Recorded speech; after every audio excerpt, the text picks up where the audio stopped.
welcome to Vishesh Academy. நம்ம today Dinamani news paper analysis பார்க்கலாம்.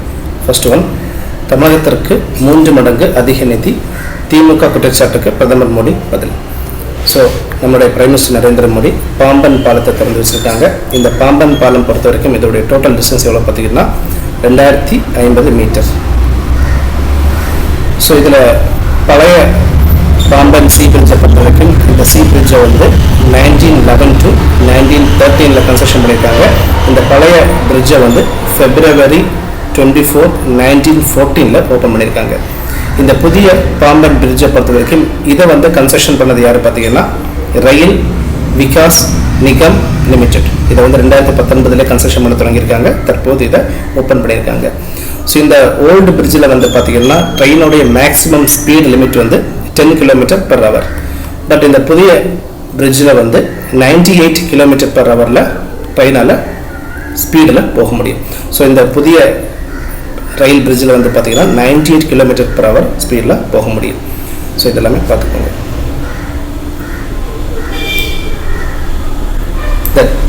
Marxist புதிய பொதுச் செயலர் MA பேபி.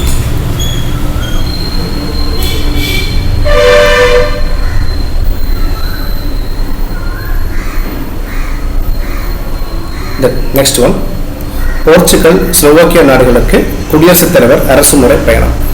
ஸோ 2 கண்ட்ரீஸுக்கு இவங்க சுற்றுப்பயணம் மேற்கொள்ள போகிறாங்க, போர்ச்சுகல் அண்ட் ஸ்லோவாக்கியா. போர்ச்சுகலை பொறுத்த வரைக்கும் இதோடைய பவுண்டரிஸ் வந்து பார்த்தீங்கன்னா ஸ்பெயின் கண்ட்ரி இதோடைய பவுண்டரியாக இருக்குது, plus Atlantic ocean. Atlantic ocean 3 சைட்ஸில் போர்ச்சுகலோடைய பவுண்டரியாக இருக்குது. ஸ்லோவாக்கியா பொறுத்த வரைக்கும் இதோடைய பவுண்டரிஸில் வந்து Poland, Ukraine, Hungary, Austria, check republic, இந்த மாதிரி நாடுகள் எல்லாமே வந்து பார்த்தீங்கன்னா ஸ்லோவாக்கியா நாடுடைய பவுண்டரிஸ் இருக்குது. யூபிஎஸ்சி எக்ஸாம்ஸில் இந்த மாதிரி பவுண்டரிஸ் எல்லாமே கேட்பாங்க. மியான்மர் நிலநடுக்கம், இந்தியா கூடுதல் நிவாரண உதவி. இந்த மியான்மர் எர்த்குவேக்கை பொறுத்த வரைக்கும் இந்தியா வந்து நிறைய ரிலீஃப் மெஷர்ஸ் பண்ணிகிட்டே இருக்காங்க. எந்த ஆப்ரேஷன் மூலமாக இந்த ரிலீஃப் எஃபோர்ட்ஸ் பண்ணுறாங்க பார்த்தீங்கன்னா ஆப்ரேஷன் பிரம்மா.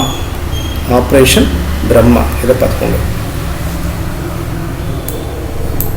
தென் வக்கஃப், உச்சநீதிமன்றத்தில் வழக்கு தொடர்வதால் பலன் கிடையாது. ஸோ இந்த வக்கஃப் சட்டம் பற்றி பார்க்கலாம்.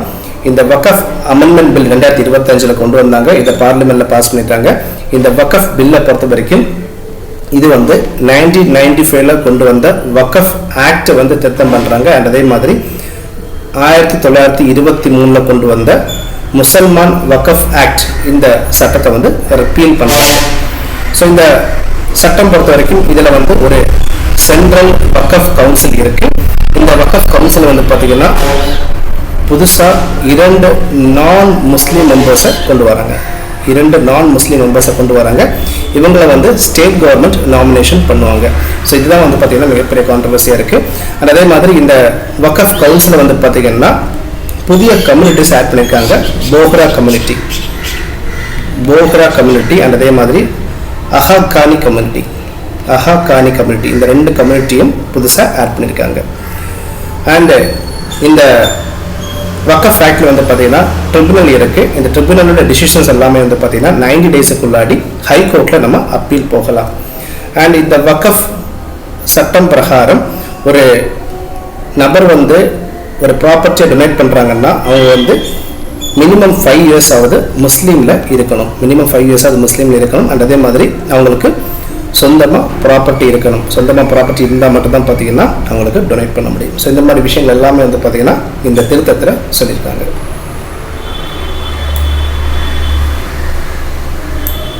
இந்த எடிட்டோரியல் பேஜ் இதில் ஜியோகிராஃபிக்கல் இண்டிகேஷன் டேக் பற்றி சொல்லியிருக்காங்க. சில ப்ராடக்ட்ஸை பற்றி இதில் கொடுத்துருக்காங்க. ரீசன்ட்லி தமிழ்நாடுக்கு சில ப்ராடக்ட்ஸுக்கு ஜியோகிராஃபிக்கல் இண்டிகேஷன் டேக் கொடுத்துருக்காங்க. ஜியோகிராஃபிக்கல் இண்டிகேஷன் டேக்கை பொறுத்த வரைக்கும் பார்த்தீங்கன்னா இந்த ஒரு சட்டம் வந்து 1999 கொண்டு வந்தாங்க. புவிசார் குறியீடு சட்டம், பதிவு பாதுகாப்பு 1999. இந்த சட்டத்தை பார்த்துக்கோங்க. இந்த சட்டத்தை வந்து 2002 முதல் அமலுக்கு வந்துச்சு. 2002 தான் இதை இம்ப்ளிமெண்டேஷன் ஆயிடுச்சு. ஸோ தற்போது வந்து பார்த்தீங்கன்னா கும்பகோணம் வெற்றிலை, தோவாளை மாணிக்க மாலை, பண்டுருட்டி பலாப்பழம், தென் முந்திரி, புளியங்குடி எலுமிச்சை, செட்டிக்குளம் சின்ன வெங்காயம், விருதுநகர் சம்பா வற்றல் மிளகாய், ராமநாதபுரம் சித்திரைக்கார் அரிசி இந்த மாதிரி ப்ராடக்ட்ஸுக்கு எல்லாமே வந்து ஜிஐ டேக் கொடுத்துருக்காங்க. ஸோ ஜிஐ டேக் பொறுத்தவரைக்கும் பார்த்தீங்கன்னா தமிழகத்துக்கு வந்து கிட்டத்தட்ட 69 ப்ராடக்ட்ஸுக்கு ஜிஐ டேக் கொடுத்துருக்காங்க.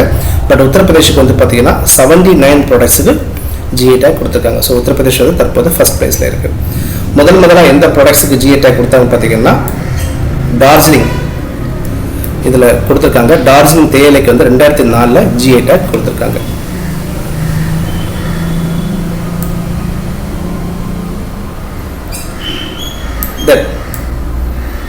ஒரு மாநிலம் ஒரு ஊரக வங்கி திட்டம் விரைவில் அமல். ஸோ இது ரொம்ப ரொம்ப இம்பார்ட்டன்ட்.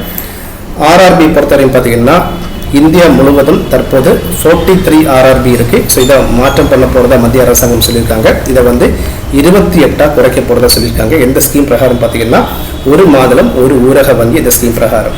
ஸோ இந்த ஆர்ஆர்பி சட்டம் வந்து 1976 கொண்டு வந்தாங்க. இந்த சட்டத்தில் வந்து பார்த்தீங்கன்னா ஆர்ஆர்பி ஷேர் ஹோல்டிங் பற்றி கொடுத்துருக்காங்க.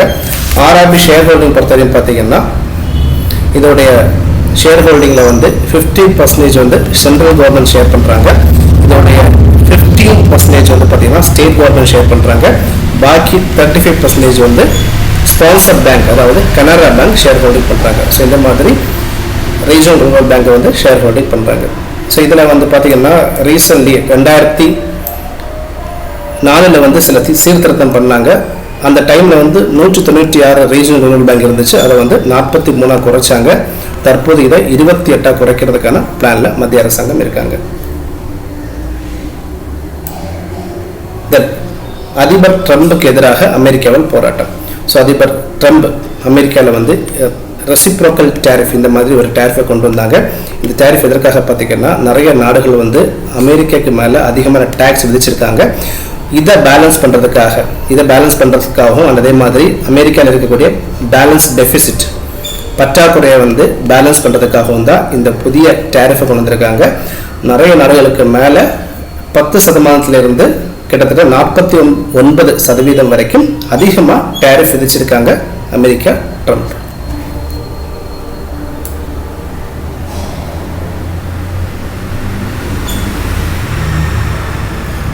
Sports news. உலகக்கோப்பை குத்துச்சண்டை போட்டி வந்து பிரேசில்ல நடைபெற்றுட்டே இருக்கு. பிரேசில். நெக்ஸ்ட் ஒன் ISSF உலகக்கோப்பை துப்பாக்கி சுடுதல் போட்டி வந்து பார்த்தீங்கன்னா அர்ஜென்டினால நடைபெற்றுட்டே இருக்கு. ஸோ இதெல்லாமே பார்த்துக்கோங்க.